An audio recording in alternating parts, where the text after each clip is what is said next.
guys, kumusta kayong lahat? Nandito ulit si Waray. Nagpasiga ako doon, nagparikit ng sa mga bunot ng nyog. Pinausukan ko yung aking kahoy doon para hindi siya pamahaya ng insekto katulad ng langgam, anay, daga, ahas. Yan, pinausukan ko. Punta ko ulit dito guys. Magtatanggal tayo ng damo.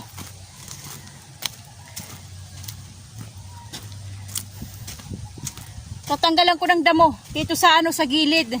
Dito sa may kalamansi. Kasi nga mataas na yung talahib. Matataas na.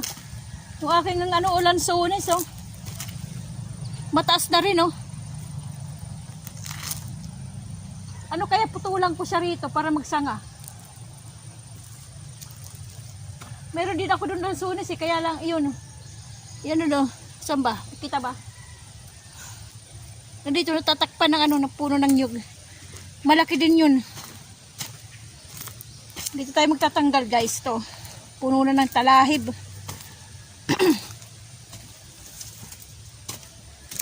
Yung langka ko guys, oh, laki na oh.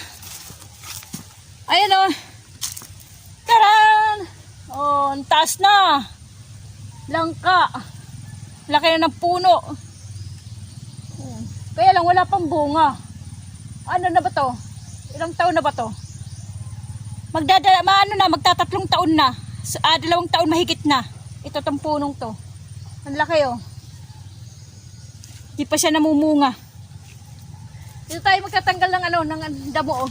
Puro talahib na oh. Paligid dito oh. Papunta doon. Okay. Dito wala pang wala pang laman na kamuting kahoy eh. Oh. Kinalkalan na oh. Wala pa naman tong laman eh. Binubutas na ng R80. Kaya magtatanggal tayo ng talahib ng damo.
Pinaka-fertilizer sa puno ng kalamansi.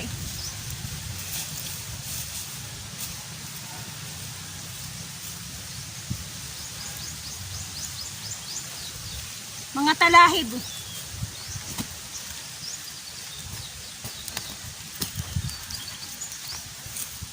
Naku po. May kinuha na naman ng R80 oh. Butas. Yung puno ng ng kamuting kahoy.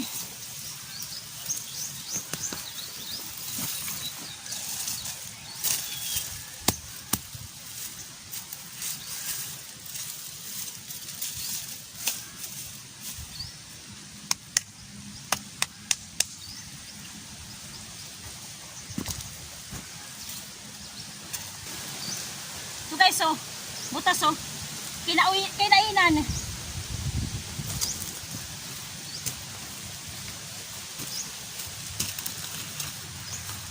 Naku, kinain na talaga mga laman ng kamuting kahoy.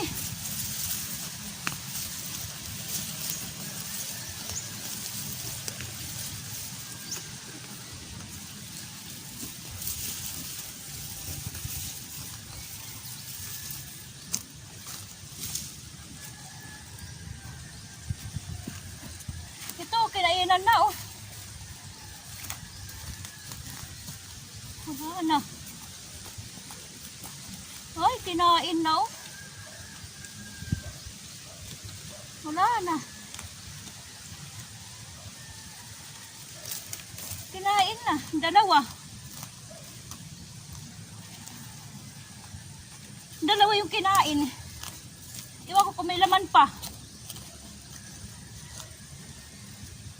Wala na. Ay, ito maliit. Kuhain natin, baka makain pa. Meron na tira.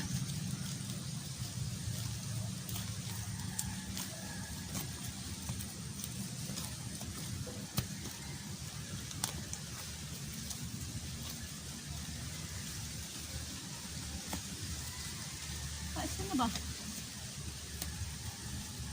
Saan na ba? Malalim.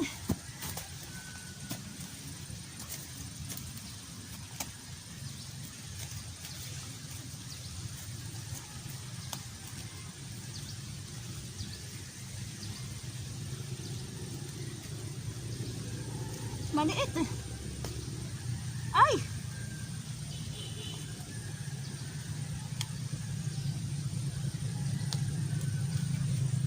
Maliit na malusog. Maiksi, pero malusog.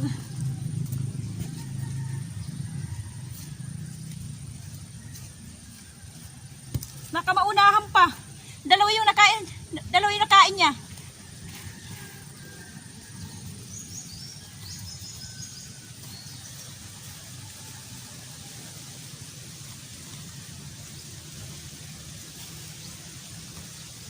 Wala na to. Nakain na kasi.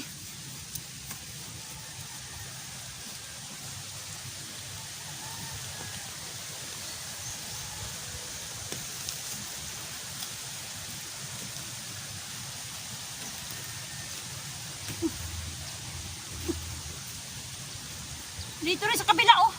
Kabilang puno. Wala na.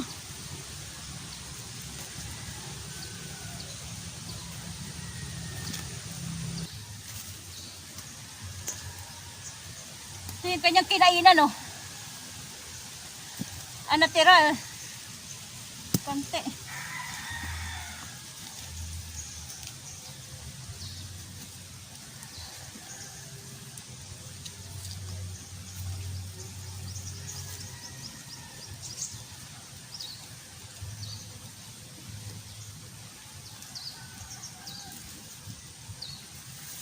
Ito rin oh, kinainan oh.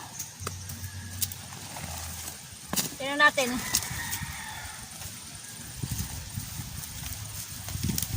Hindi natin bubunutin yung puno. Para nandyan lang siya. Pang ano ng damo. Para hindi siya tumubo yung damo. Maiwasan na kasi yung kanyang dahon ng kamuting kahoy nalalaglag, yung igana natatakpan yung mga damo, yung lupa, hindi naman tumutubo yung damo. Kaya mas maganda rin yung may mga dahon ng laglag ng dahon ng kamuting kahoy. Ito, kinailan din oh. Yan oh. Ewan ko kung mayroong laman to. Tingnan natin. Ito mayroon. Maliit. Maliit. Mayroon oh. Maliit nga. Pwede na yan. Gulang na to eh.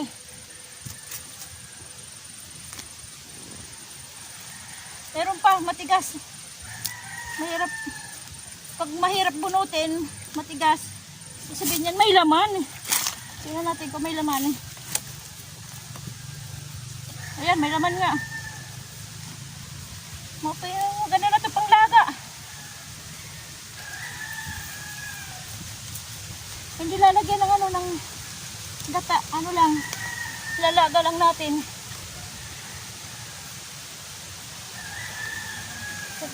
Ay, malit lang pa. Bungkal ako ng bungkal, malit lang pala eh. Oh. Bungkal ako ng bungkal, wala pala, maliit.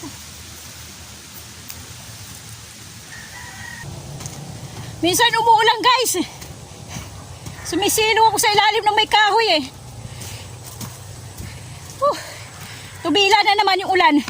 Guys, ito na yung nakuha kong kamuting kahoy. Ang lalaki.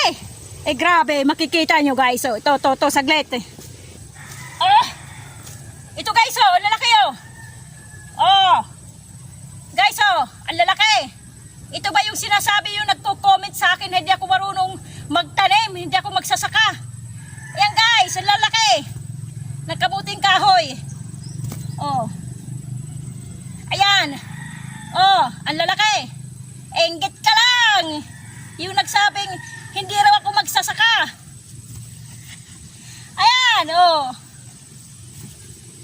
Ayan po, kambal to ko guys, oh. Ayan. Oh. Di ba, ang lalaki? Maiksi pero malulusog kasi nilusog ko. O ayan. Mayroon naman dito yung mga naputol sa dulo. Ayan. Katulad dito yung mga naputulan nito, oh. Ayan, mga naputulan dito, oh. Ayan. Ang dami guys, oh. Ang laki. Mayroon na kaming malalaga. Bibigyan ko pa yung kapatid ko. Kapatid ko si Baby. Oh. Yung nagko-comment dyan, hindi rin ako magsasaka. Ayan, ito yung kaputol, oh. Kaputol.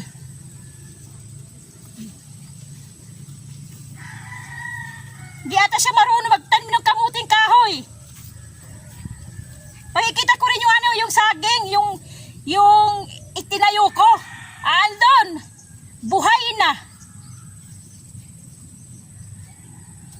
Pakikita ko guys, saglit. Maya, ilalagay ko lang sa ano, sa plastic bag. Para madala sa bayan. Bayan-bayan. Lalaki yun, haba. Oh.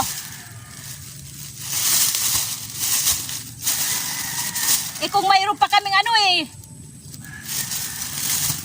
pagtataniman ng palay, pero mayroon din doon. Kaya lang malayo na sa amin. Iba nang nagtatanim doon sa kapatid ko. Nung ako'y bata pa, marunong ko magtanim ng palay. Maggapas ng palay.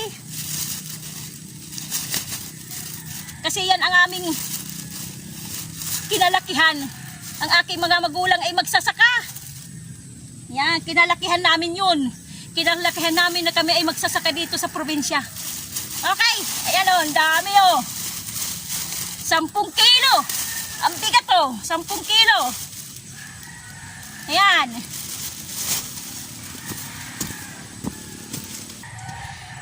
Ito guys, pagkikita ko yung saging. Yung natumba nung bagyong.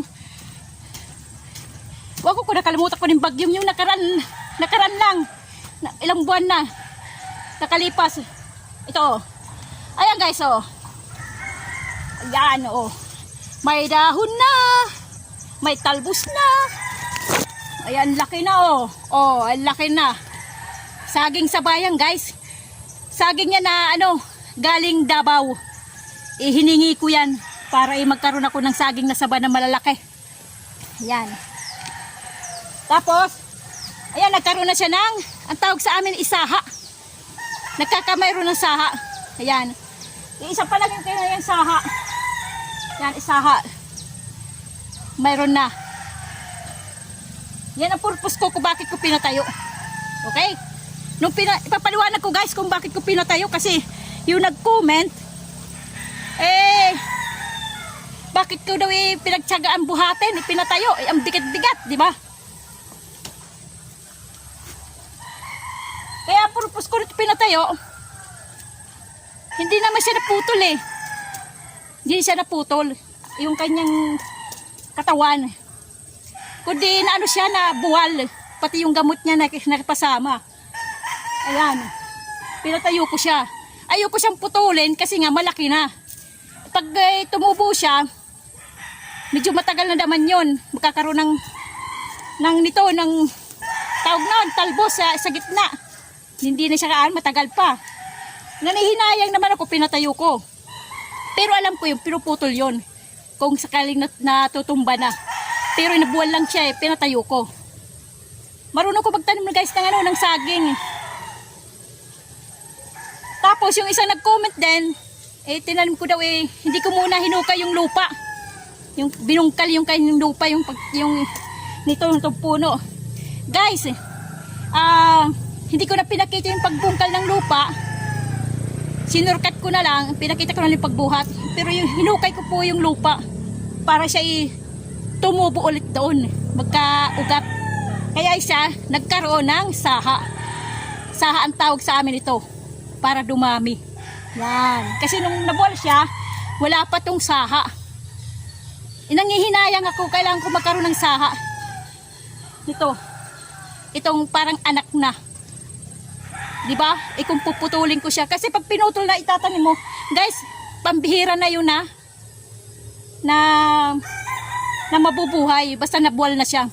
Bihira na lang yun. Pag pinutol mo pa siya, tapos itatanim mo, bihira na lang po yun. Kasi ano yung kanyang ano. Kaya ganyan ginawa ko. Yan. Ayan. May dahon na. May talbos na. Oh, marami na siyang dahon. Okay.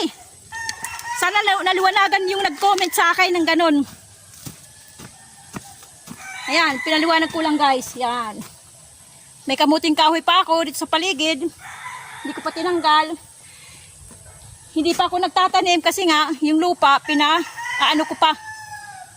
pinalulusog ko kasi nga pag palagi mo siyang tinataniman, yung lupa, palagi yung doon, hindi na maganda yung kanyang tanim.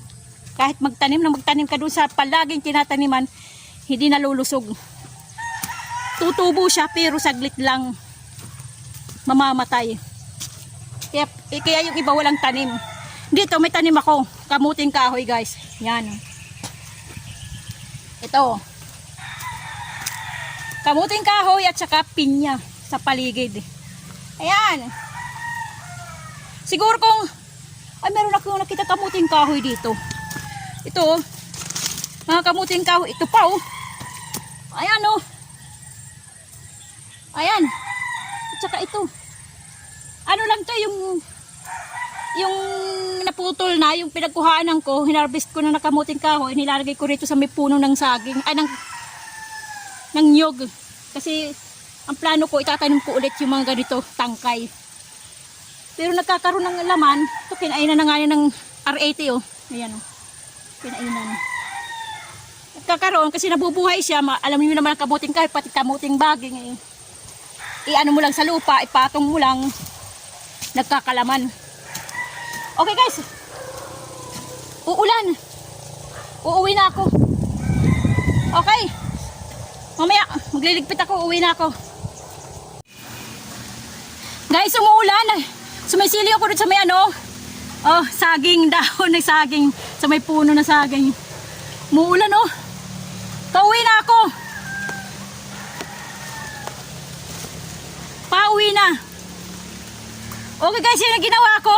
Nagtanggal ang damo, tapos hinarvest ko na rin yung natitirang kamuting kahoy. Kasi meron naman akong bagong tanim na Kaya hinarvest ko na. Inuubos na ng R80 yung aking kamuting kahoy kasi hindi ko kinukuha Okay guys.